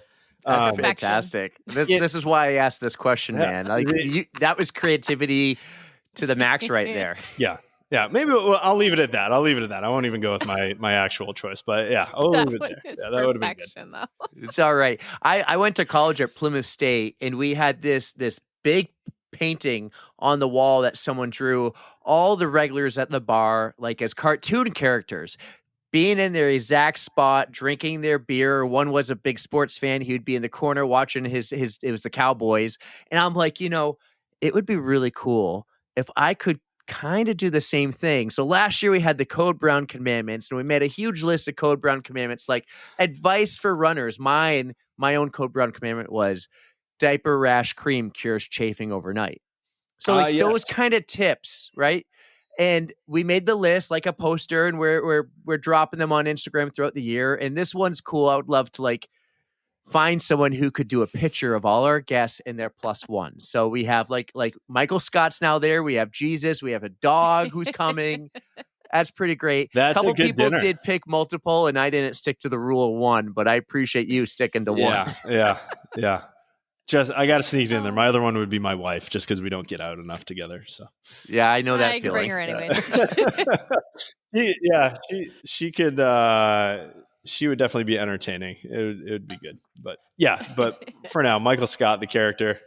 Nailed it. That's a great question. Thanks, man. I don't think mine's gonna top this. Not anywhere near it. But Mike, we have a Spotify playlist, and I refuse to change my question because I just love it so much. It's been the same question for 4 years now, man. It'll be there again in 34 years. That's fine. I'm sure it's a good playlist.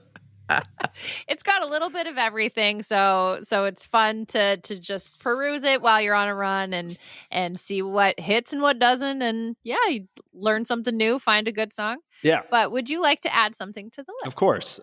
Before I tell you, I will say, Eric, my marathon and running playlist has been the same for 4 years, so it's okay. That it's the been playlist the can stay the same. I'm like, I just Mine, love giving her a hard time. Yeah. I love it. I'm not changing it. The one song over the years that has just always pumped me up is Assassin by Muse. It is not one of their well-known songs, but you would be hard-pressed to find a rock song that goes harder than that. That's not metal. It is from the start just high energy, and that just always pumps me up. So that that's excellent. That's and it. You have your tried and true music. No need to change it up. You know what works for you and what's going to get you pumped into those runs. I'll add I don't know, every training block I'll probably at this point can be a little bit more picky, and there's probably okay, I should probably add 4 songs. Yeah. Staying on the music theme really quick. I don't know how we're doing on time or whatnot, but so the last song I added to my playlist before I ran London was Outro by M83. Oh, excellent. Yeah, good song. And I'm like, I want this to be the song that I cross the finish line to, but you have no control. I'm not going to pull my phone out. I'm trying to go for a PR. I'm not going to do that if it's close, and it's going to be close. I know myself. And so I'm running and running and running and running.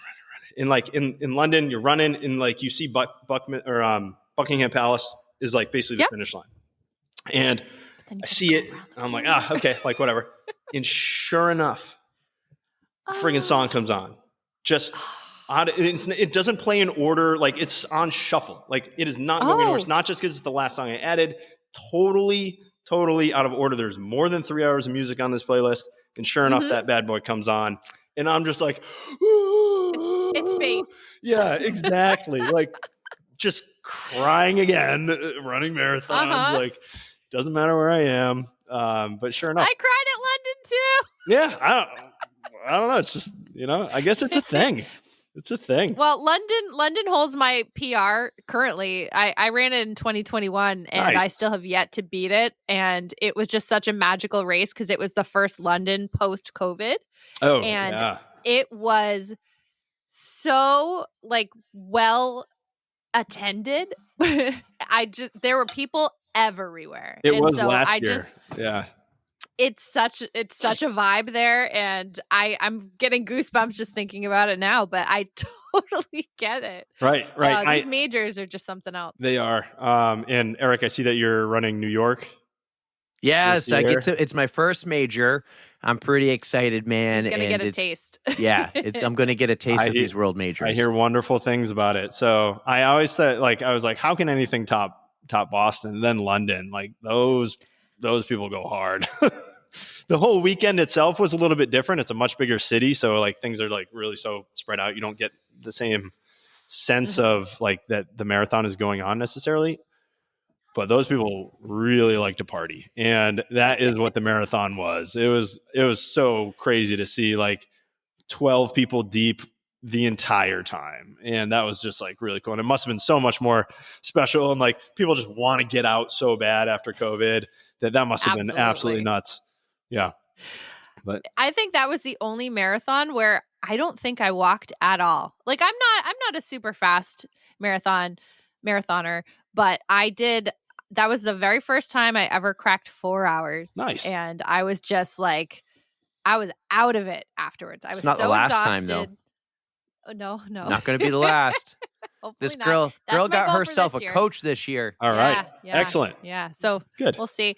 But yeah, just the majors are something so special. But honestly, Boston kind of tops it. Yeah, I mean, it's just like sentimentality, like you said, the significance of it, longest running marathon in the world, right? World, yeah. It's right in our backyard here for you guys. Yeah. Well, it was your backyard. Yeah, too, it was. so It was. Yeah. You can still say that. Yeah. Ever plan on coming back to the Northeast? Like permanently? Yeah, like one day. Have you seen the beach in January? No. I have not. It doesn't. I've seen Hampton Beach in January. It doesn't look like snow. In reality, like, and I'm sure Katie could like plant a seed and incept me somehow. Like if I could move my practice online and I could, if I get more run coach clients, like, is it a possibility? Absolutely. We still have friends and family that live back there that we love dearly. So it'd be tough to give it up. The weather is just such a huge plus, but yeah, there's a lot like traffic. I'm about to go sit in probably an hour and 20 minutes of traffic to go 16 miles. Oh, so it's so that's not one. It's of the a negative, fun but parts I mean, there's traffic in Boston too. But yeah. So hey, I got 2 more quick ones for you. Shoot. One, I want you to pump the tires for your practice and tell everyone, like, do you do everything just in-house or virtually? Are you coaching as well? And then number 2, we've had a couple of these throughout the history of the podcast, but I want to hear the love story of you and Katie here and how it matched up, because you're both New Hampshire and now you're California. You're about to add like 40 minutes to this podcast. Oh boy. We'll go. I'll try to give the like 20,000 foot overview. So I am all in person for my PT practice, Kinetic Potential Physical Therapy. I'm located on the west side of Los Angeles. Like anyone who's in Los Angeles will know, there's like the west side, there's the east side, there's Beverly Hills. It's very close to Beverly Hills, Bel Air, Santa Monica. All in person. All of my run coaching clients are actually virtual. There's no California people, so, which is fine, which is great actually. Get different people of different abilities to meet their goals. I have some Boston people. I have someone running a half marathon, the Philly. I forget what the actual name of the race is this coming weekend. Oh, the Love Run, I think, right? Yes, something like that. That's what it is. Yeah, and no shame in saying my first coaching client ever was my mom. She reached out and she's like, I want you to get me to be able to run a 5K. My mom's 70. She'd never run a day in her life. And I was like, incredible. Let's do it. And so she actually was able to actually run a 5K this year, which was like nuts. That's amazing. Yeah. Great. So that was awesome. really good for her. Yeah. It was like, whoa. You want to do what? And then, we spelled it out and it took 4 months, but she did it and she did great too.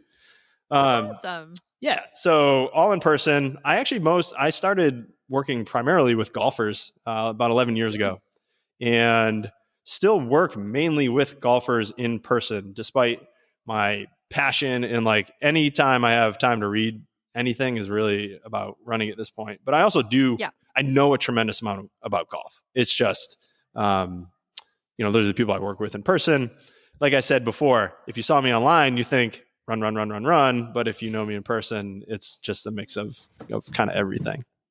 Perfect. As far as Katie and I go, man, back in college, my brother started dating a woman, Katrina, who is now his wife.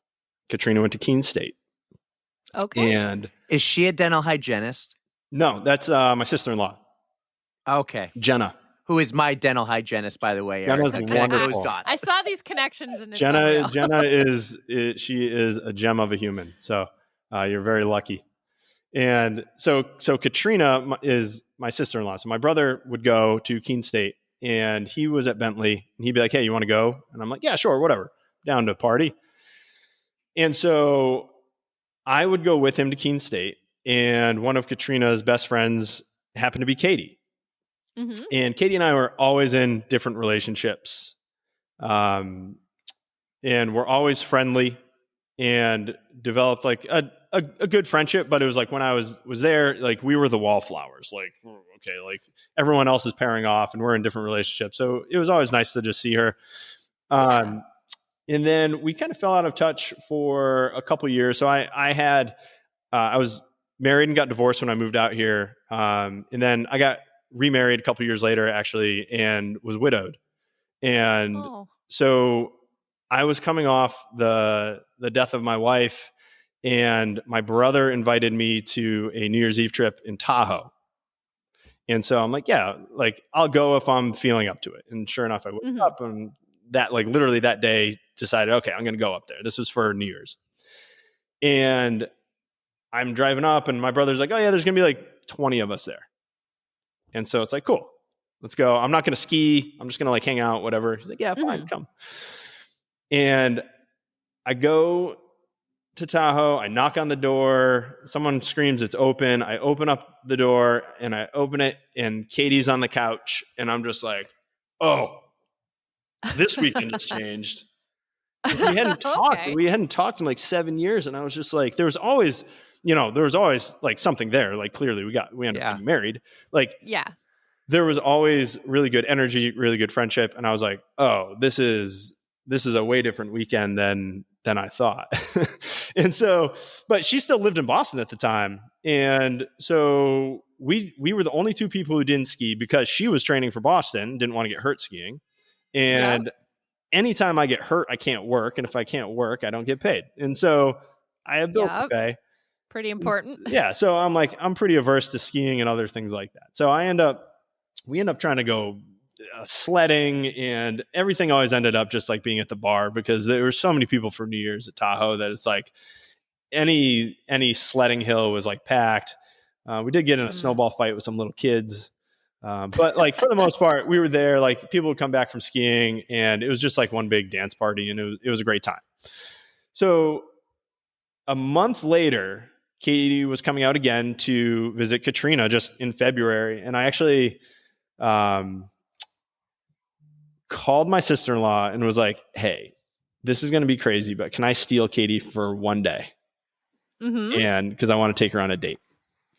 And so Katie has been coming to Los Angeles for a long time to see Katrina and Brian, but had never really gotten a good sense of Los Angeles. And I actually, got around in Los Angeles pretty frequently at the time. And so I like took her around and like kind of showed her downtown and things like that. And I had been planning a solo camping trip up in Banff, Canada for the summer. I was going to go up there, and she asked me if she could join me for that trip. And I said, yeah, absolutely. More the merrier. Still just friends at this point. And through talking about that and like constantly having to plan and be on the phone, like obviously like feelings and a relationship developed that way. And so she came out in February. I was going back. I had a trip already planned to go back in Boston in March for St. Patrick's Day. So same thing. Got to see Katie in March. She was a teacher. At that point, I was like, hey, this is going to sound crazy, but if you want, come stay with me for the summer. If it works, it works. If it doesn't, it doesn't. Yeah, it's perfect. She never left.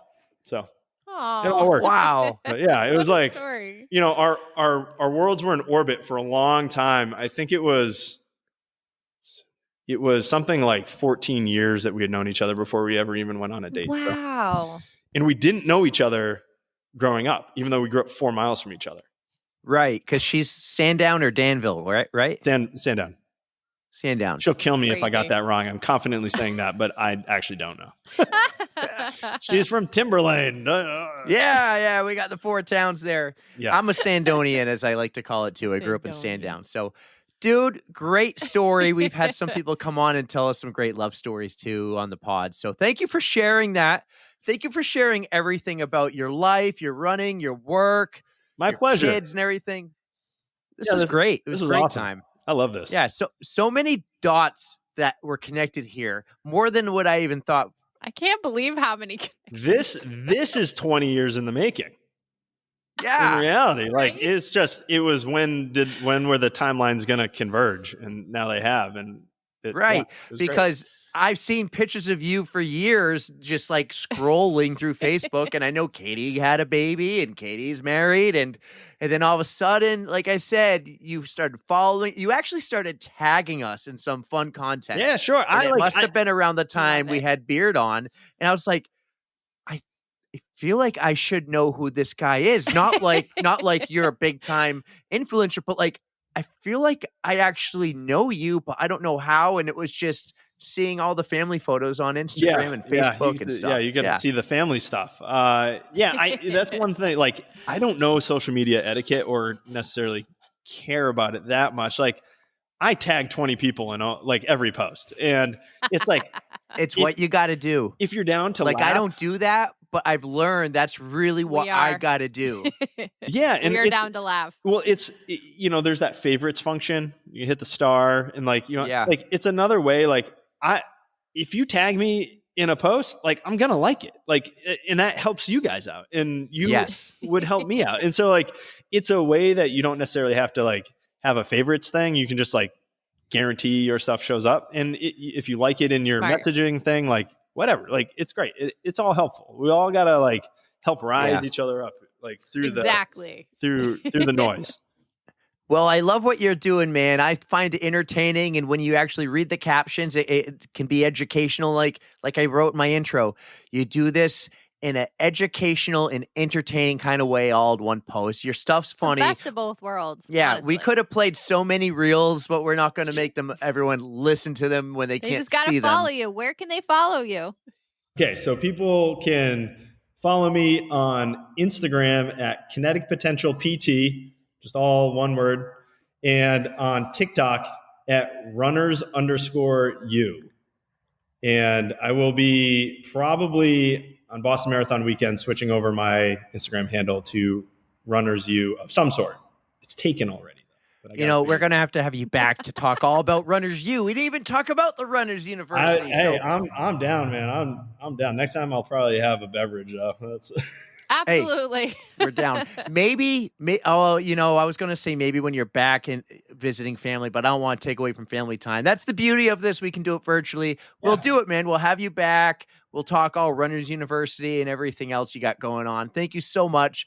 Guys, I hope you really enjoyed the real Michael Scott on the On the Runs podcast. That was wicked awesome. Thanks, guys. It was wonderful to be here. The real Michael Scott. You are the absolute man. I am hoping that you have the best Boston that you possibly can and keep posting all of that awesome shit on your Instagram account. I think it's so much fun. You are just awesome, dude. Dude was so cool. So cool. I wish I thought to ask him a long time ago to come on the podcast when we first started connecting on Instagram. And I was like, dude, I feel like I know you, but how do I know you? So cool. Like, what a small freaking world. Really? Yeah, you guys were talking all about that. And I'm like, I feel like the outsider. Like, I know nothing about you guys. This is fun. But honestly, like, he's going to have such a great time come Boston. And yeah, just have a wonderful time. Just come stop by. Come see us at My Own 19. Well, yeah. Well, hit the high five sign because he's going for that wicked fast time. So hit the power up boost sign. We'll get some video of it.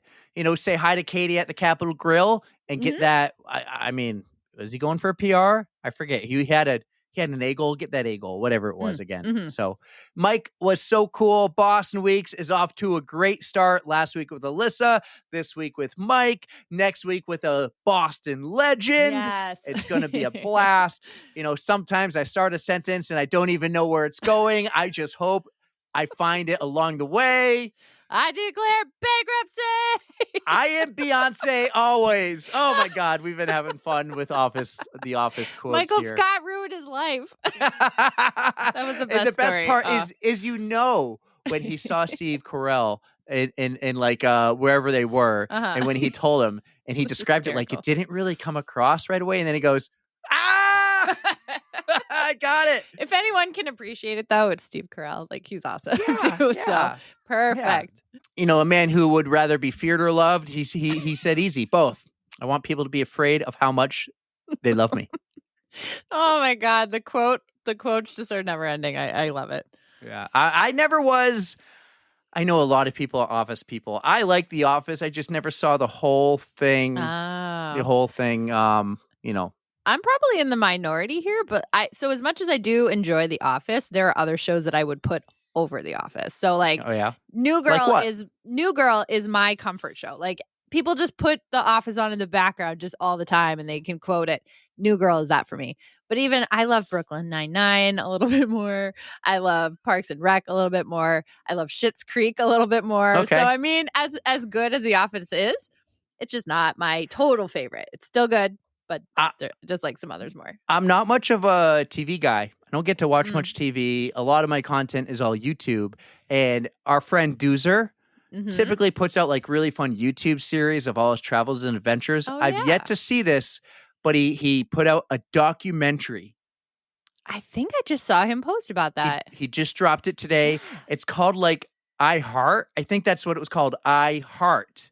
And it's a documentary about everything with him. I haven't seen it yet, so I'm wicked excited to see that. You still haven't read his book yet either, have you? No, what's the last book I read? Okay. Someone messaged me the other day, slid into the DMs and says, "Hi, I'm so-and-so. I have this amazing story." I'm thinking they're going to ask to come on the podcast, which is absolutely fine. Yeah. But she just says, "I just wrote a book and I would love to send it to you." And I said, "You know what? I'm not a reader. I can't tell you the last time I read a book." I know what book it was, though. It was a Stuart Scott book, the Sports Center anchor from ESPN who passed away from cancer. Like, God, it had to be 10 years ago now or something. Oh, wow. But I said, Erika is a book reader, and I'll get her contact info for you. So a book is coming your way to read. Wow, that's a fun surprise. Well, I do love to read, so I will certainly put it in my TBR list, to be read list. There you go. It's a big list. But you can put this one up. And I want to hear about the after party of the marathon. And actually, we just got a photo. Someone else slid into our DMs. I knew I shouldn't have said anything. It's so blurry too. Who took that? What are you doing? Are you like rubbing snot off your upper lip here? Of course. There's no way to run a marathon and not be covered in snot by the end of it. This is in Wyndham. I can tell because that's the Wyndham Depot. It's okay. Did he zoom in on this photo? He must have zoomed in. It's very blurry. So thank you, Steve. I just asked, I'm like, Eric, please don't post this. So maybe he won't. Guys, you'll find it in one of our Instagram posts that's a carousel, and it will be photo 8. You son of a bitch. Next time I post a little big carousel. So it's me. This was where I had to walk for a couple seconds. For everyone watching on YouTube, you get to see it. You freaking turd. You get to see it. Go check out and subscribe to our YouTube channel. Let me tell you what I think is happening here. This was Wyndham Depot right there, like that. We're by the little train and stuff. That is where I had to take the cup of water and the Gatorade, and of course, like I chugged it because they had garbage cans and they're like, no trash past this point. So I tried to like chug it both, and I'm pretty sure I got it like all down my face. So that's probably me wiping my face off from getting like Gatorade all. Yeah, not the most flattering picture. You knew exactly what to do. But in a much more real sense, you had no idea what to do, and you were just doing it. Well, yeah, I have no idea there was anybody taking went right over your head. That was another Office quote. Oh, yeah. See, I told you. Give me a New Girl quote, and I'll be able to pick it up. Anywho. Oh, well, I love seeing you and all these other runners out there going out there crushing their goals. I feel like all my kids grew up and out there running, and they all got married to each other, crushing these goals. It's every parent's dream. You're hilarious. I do have to say, I think John just Mortimer, Google Michael Scott quotes. That's what I did. I love all these inside jokes. I just hope to be part of one someday. Shut up. I think it's time for John to invest in some medals for this race because that's my fourth ribbon. My fourth ribbon that I got. And I got to ring But that's the whole goddamn point PR of the bell. race. It's a cheap marathon. It's only cheap if you sign up early. But and you get the ribbon. It says all I got is that's the whole point of this marathon. I thought it was genius. But I want a medal. I'm like outraged right now. I'm spitting into the mic when I'm talking. You should know better. Like, oh, I do know. Trust me, I know. This is my fourth time doing this race. You knew the cheap marathon. You got nothing but a lousy ribbon. I know. And I'm just saying, I want a medal. Well, then sign up for a Millennium race that gets you a badass medal. Yeah. You should do the Manchester Marathon. I challenge you. I don't know, man. That's going to be right Go attack those hills. Ghost Make Train. those hills your bitch. I'll think about it. We'll see how I'm doing post Ghost Train because I'm going for a Hyundai there. I got invited to go to Ghost Train actually the other day in the DMs. Carolina was like, hey, come to Ghost Train because Chad's going to be there, right? Chad's doing Ghost Train. Yep. And she told me I can go hang out with her at the aid station and help out. I said, do it. Maybe. Tara said that she was going to crew for me. So you guys can all hang out and we'll have a blast. Well, you know what they say. Fool me once, strike one. Fool me twice, strike two. We should have done an over-under as to how many office quotes you're going to sneak into this episode. I'm betting I have at least cause, like 3 more. And it's because the Michael Scott. So let's get into celebration. How did you celebrate your new PR? What did you do after the race? Well, literally the first thing. Who was there, by the way? Did you go by yourself? Did Brandon go? Do you had any friends there to be like, yay, Erika? Who took the video? Oh, that was just somebody who was standing by the finish line. I did go by myself. Usually, I've done so many of these that they're not usually this special. So I did have plans to do some celebrating afterward. but I had to go ring that PR bell. I had to. So I had somebody just who was standing right by it. I go, do you mind taking a video for me of me ringing the bell? And oh my God, I just got so much joy from that. And then literally I just sat down for a couple of minutes and then it started to rain. So I knew I had to get out of there, but we had some plans. Brandon was celebrating his birthday this week. So he was meeting up with a bunch of friends. You ruined it by getting a PR. Good job. Oh, no. Nice. The way I celebrated, I went home and I showered and then I got Brandon and we went back to 603. So 603 was like 4 minutes away from the race.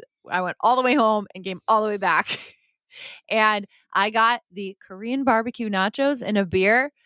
And that was my celebration. I was just amazing. It was amazing. Delicious. Didn't you leave a stoolie sticker somewhere? Yes, we wound up going to Rockingham Brewing Company right after, and there is a stoolie sticker in one of the bathrooms. Amazing. And then we went to Backyard Brewery too. We had some fun. We had some nice. I was the responsible one though, so I was not doing a lot of drinking. Awesome. So you know what you need? Too. What? You know what you need because you're a big deal. What? You need your own Wikipedia page. No.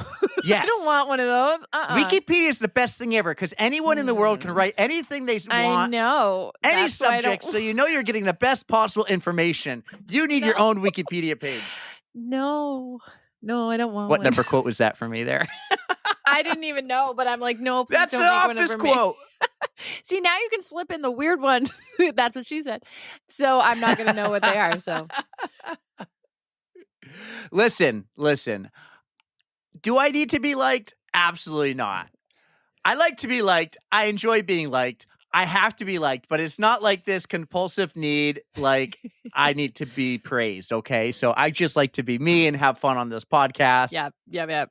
I think I won the over under on that one. Well, listen, Hey, congratulations. I'm proud of you. Thank you, you kind of took over poor Michael Scott. You kind of took over I'm this. Sorry. But hey, he's going to do great for Boston. Boston Dude, he's going to freaking crush it. That's the focus. Boston Weeks. Now my shit's over.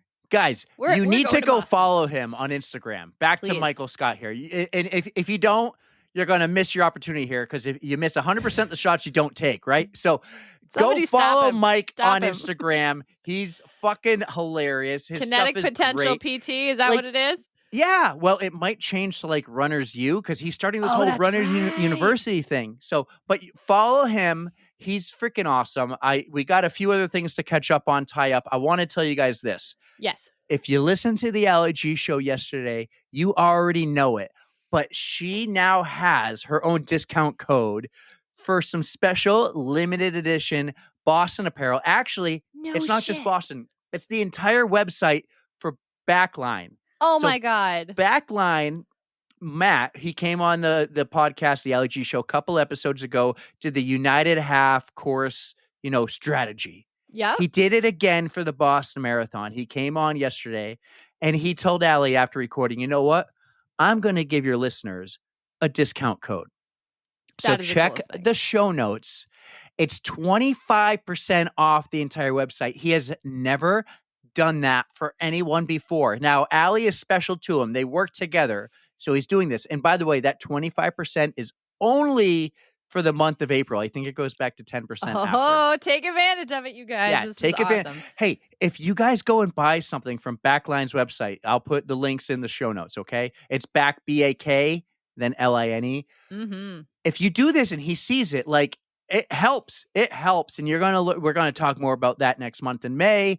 We hope to bring some people on, but it helps. So go check it out. They have some really awesome Boston apparel for the marathon. It's sick. I looked at it. So I was checking out the Backline stuff at their booth at the Boston Run Show because Allie G was there. She was working there. She was. So I got to see all the stuff that they have. And they have some awesome, awesome Boston special apparel. You guys want to check that out. And it's just such good quality stuff. Yeah. I'm going to check it out. I'm not even running it. Yeah, check it out. So check it out. Check out the show notes. Subscribe to the podcast on YouTube if you want to see that picture of Erika. I'll make sure it gets there. You don't. Like, follow, subscribe, do all the awesome, cool things. By the way, rest in peace, Iceman. Erika, take us home. I didn't mean to end that on a low note. I'm sorry. There's no good way to go off of that. Hey, it's Boston Weeks. OTR meetup on Saturday, Expo Day. Live recording on Marathon Monday. On Thursday, we have more of the Boston recap, or not recap. We have more of the Boston fundraiser episodes, which are all on YouTube now, by the way. So you can see them early on YouTube. They're awesome. We have some fun things coming up. Erika, take us home. We also have a special guest that's going to be joining us at the Mile 19 Cheer Zone. So look out for them. And thank you guys for listening. You know we love you. Don't fear the code brown. And don't forget to stretch. 3, 2, 1.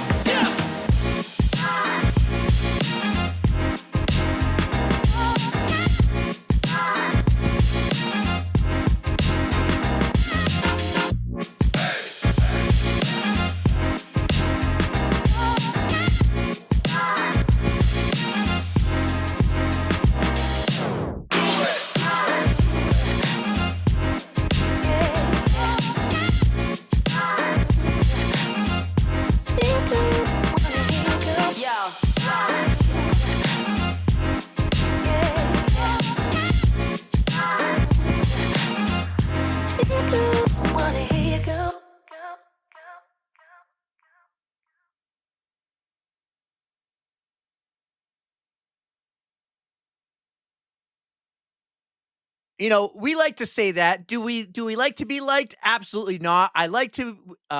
Do we like to be liked? Absolutely not. We like to be liked. We enjoy being liked. We have to be liked, but it's not like this compulsive need to. All right, I'm editing that out. That one doesn't work. That one's just too long. It's Britney, bitch.